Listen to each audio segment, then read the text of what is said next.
Assalamualaikum warahmatullahi wabarakatuh. Nama saya Agnia Putri Septia Hernadi dari kelas 3E Ilmu Komunikasi Universitas Singapura Bangsa Karawang. Video ini diajukan untuk memenuhi salah satu ulangan akhir semester mata kuliah Filsafat Komunikasi yang diampu oleh Ibu Weni Aditya Sening. Pada kesempatan kali ini saya akan membahas mengenai paradigma positivisme dalam kajian komunikasi organisasi. Paradigma positivisme merupakan aliran filsafat yang bersumber dari pemikiran Auguste Comte yang merupakan seorang filosof sekaligus sosiolog ternama. Aliran ini mulai dikembangkan oleh Comte sejak abad ke-19. Seiring dengan kemajuan zaman, positivisme juga dikembangkan oleh beberapa tokoh teoritis lainnya. Beberapa pemikir positivisme selain Comte yang cukup besar pengaruhnya dalam perkembangan positivisme adalah Saint-Simon, Emile Durkheim, Kolakowski, dan Anthony Giddens. Paradigma ini menekankan pada ilmu bukanlah didasarkan kepada hukum dan prosedur yang baku. Setiap gejala atau peristiwa bisa jadi memiliki makna yang berbeda.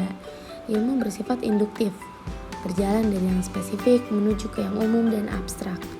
Ilmu bersifat ideografis, artinya ilmu mengungkap realitas melalui simbol-simbol dalam bentuk deskriptif. Pendekatan interpretif pada akhirnya melahirkan pendekatan kualitatif. Ciri-ciri positivisme menurut Doni Gahral Adian antara lain adalah: yang pertama adalah objektif atau bebas nilai. Dikotomi yang tegas antara fakta dan nilai mengharuskan subjek peneliti mengambil jarak dari realitas dengan bersikap bebas nilai. Yang kedua ada fenomenalisme, tesis bahwa realitas terdiri dari impresi-impresi. Ilmu pengetahuan hanya berbicara tentang realitas berupa impresi-impresi tersebut. Substansi metafisis yang diandalkan berada di belakang gejala-gejala penampakan ditolak atau anti-metafisika. Yang ketiga ada nominalisme. Bagi positivisme, hanya konsep yang mewakili realitas partikularlah yang nyata. Contohnya, logam dipanaskan memuai. Nah, konsep logam dalam pernyataan itu mengatasi semua bentuk partikular logam. Contohnya seperti besi, kuningan, timah, dan lain-lain. Yang keempat ada reduksionisme. Realitas reduksi menjadi fakta-fakta yang dapat diamati. Kemudian yang kelima ada naturalisme, tesis tentang keteraturan peristiwa-peristiwa di alam semesta yang meniadakan penjelasan supranatural atau adikodrati. Alam semesta memiliki strukturnya sendiri dan mengasalkan strukturnya sendiri. Yang terakhir ada mekanisme, tesis bahwa semua gejala dapat dijelaskan dengan prinsip-prinsip yang dapat digunakan untuk menjelaskan mesin-mesin atau sistem-sistem mekanis. Nah, sekarang mengenai komunikasi organisasi. Komunikasi organisasi merupakan sebuah proses yang terjadi dalam suatu organisasi berupa penyampaian, penerimaan, serta penukaran informasi dan pesan yang dilakukan untuk mencapai suatu tujuan tertentu yang sudah ditetapkan oleh bersama. Nah, sekarang kita bahas mengenai kaitan antara paradigma positivisme dengan komunikasi organisasi.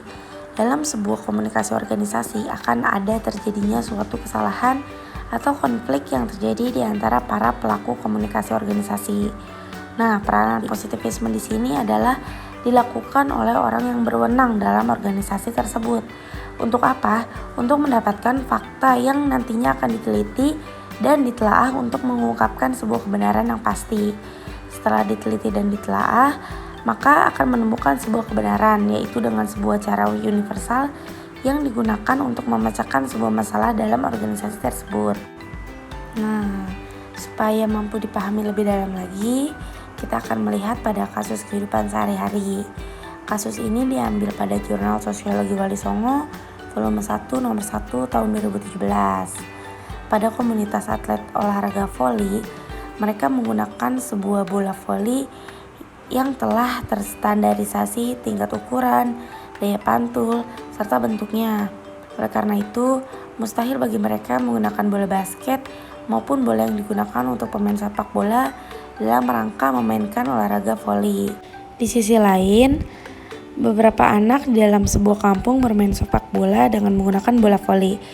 Mereka bermain dengan cara menendang bola voli tersebut ke gawang masing-masing lawan mainnya.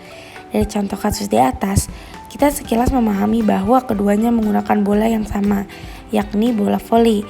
Bola voli itulah yang disebut sebagai wadah. Walaupun demikian, bola voli itu sebenarnya isinya berbeda meskipun wadahnya sama. Kita dapat mengetahui isi dari bola tersebut jika memperhatikan konteks di mana bola itu ditempatkan atau dimainkan. Bola pada contoh pertama digunakan sesuai dengan wujudnya, yakni untuk permainan bola voli. Pada contoh kedua, bola dipakai untuk mempermainkan permainan sepak bola. Meskipun wadah keduanya sama, namun isinya berbeda. Keduanya memiliki wadah yang sama, yaitu bola voli. Akan tetapi pada kasus pertama, isinya merupakan bola yang digunakan untuk permainan olahraga bola voli.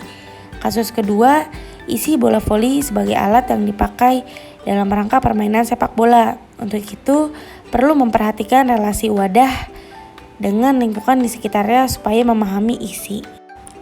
Dalam penelitian ini, metode yang digunakan penulis adalah metode penelitian kualitatif dengan melakukan studi kasus kepada objek yang diteliti. Menurut Sugiono, kualitatif adalah metode penelitian yang digunakan untuk meneliti pada kondisi objek yang alamiah, di mana peneliti adalah sebagai kunci. Kualitatif adalah penelitian yang bermaksud untuk memahami fenomena tentang apa yang dialami oleh subjek penelitian, misalnya perilaku, persepsi, motivasi, tindakan dengan cara mendeskripsikan dalam bentuk kata-kata dan bahasa.